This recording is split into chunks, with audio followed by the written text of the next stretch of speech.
First question is, if you were to go back to the very start and change one thing within your business, what would it be? East to west. So let's say you had the opportunity to go back. It's very similar to the podcast question, but this one specifically is you. Like, if you were to change one thing that could probably get you a step further, Yeah. yeah, what would you do differently?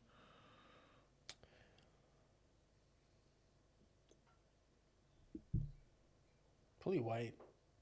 Okay. Yeah, wait a bit longer.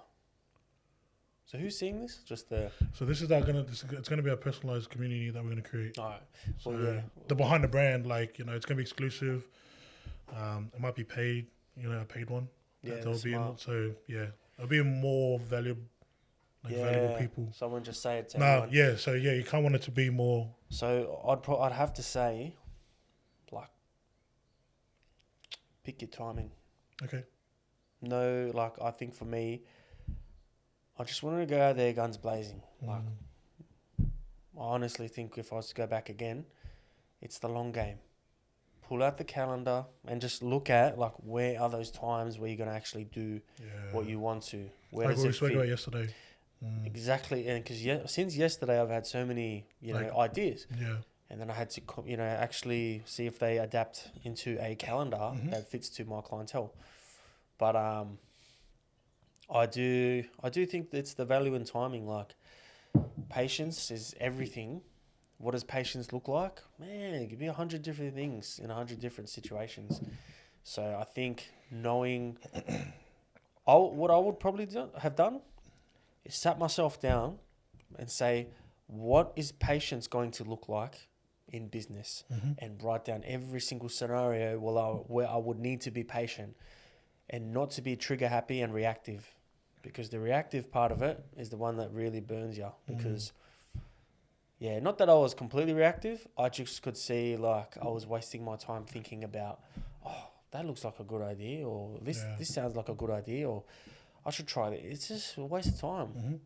Come up with your strong strategy. Everything that falls in the lanes, you go with. Not necessarily, because that's the first step. The next one after that, once you find out what's in the lane, where does it fit? After they found what does it fit, is it feasible? And if it's feasible, is it going to actually give me any progress? If you're all the way out here coming up with, ideas that have nothing to do with what your end goal is, then you're wasting your time. I think that's what I started to realize, because they were on borderline, but they weren't going to have the biggest effect. Yeah. What's going to be better, getting $100 now or getting $10,000 in 12 months' time? Or even that recurring. Yeah. Yeah. So it's the now or later. What's important now? Going back to win. What's important now? And just telling myself that. Yeah. And saying to myself that things are going to happen. Things are going to go good. What does good look like? Better than what's happening now. It's way better. Yeah. You're obviously not going to be ridiculously stupid and lose 20K in the first day. Like, if you are only within your limitations to use a certain budget, you only have certain people to run certain things, like in terms of available staff, just don't try and stretch yourself to make things happen that you want. It's not what you want, it's what you need for the business. So I think that's, going back to your question, absolutely just being patient and writing down when do you need patience, and then thinking about timing, because patience and timing go hand in hand. So yeah. So just waiting. That's what you would have done. Yeah, be patient. Yeah. That's really good, bro. Next question is, if you were to go back to where you started, but as a mentor, so you coming in, helping yourself out, your old self out, what advice would you give to yourself?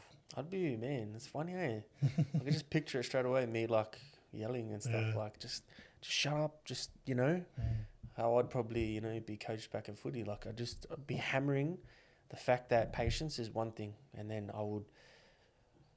So would you want to ask me more about, like, the things I'd say in terms of advice, or how I would be as a mentor, like, calm? So let's say you're having a conversation with old Rob that was starting the journey, but you're in a mentorship perspective, like, as in you're there as a mentor, like Ellie Addison, for example. Like, let's say you're in his position, what would you tell yourself? Like, what would you actually... Piece of advice. Yeah. Like, to help you. first of all, I just say whatever you think about business and about what you want and what you think is great doesn't mean anything. Just put that right at the door. None of that matters, because where you're about to go and the things you're going to go through, that journey, you can't even imagine what it's going to look like. You can turn around in 6 months' time and say, I knew I was going to get there, but you will not have a clue how. Your strategy's there. Things may work out and you can plan as meticulously as you want. And that's probably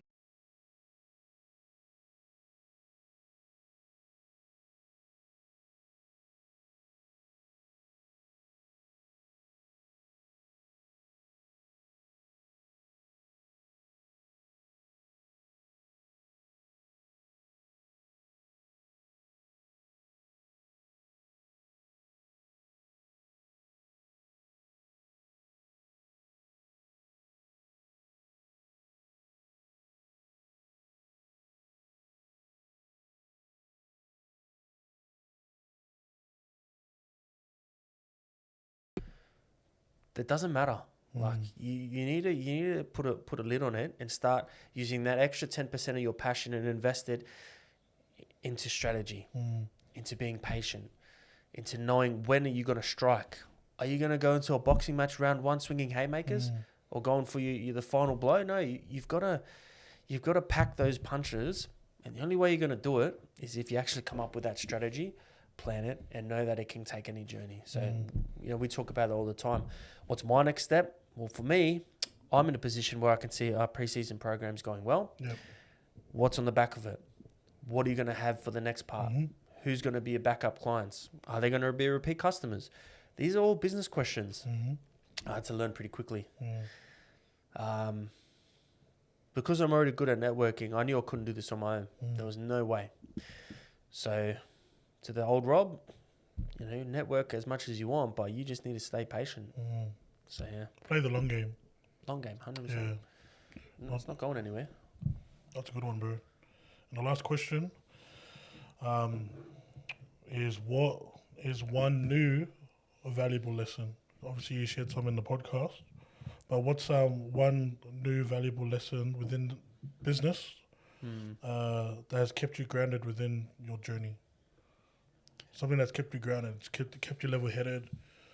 You could have fallen short, but you kind of brought yourself back in. What's that one thing that you learned and it's held you, kept you grounded? What's that? I would have to say the fact that, especially in my scenario, it's transactional and you're dealing with someone's money. Think of a time where money hasn't been more hard on this earth Than now. This is the most difficult time.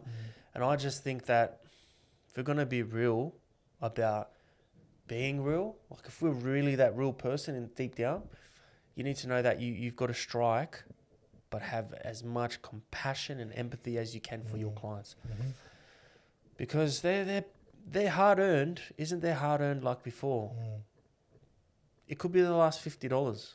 Like, to know that some clients are saying payment plans and things like that, it honestly, it takes me back and I think to myself, wow, like if I don't deliver anywhere near the expectation of what the parent has, I've done a failure. Doesn't matter about the 49 other people, doesn't matter about whoever's there. I have failed someone's, livestock. Investments, man.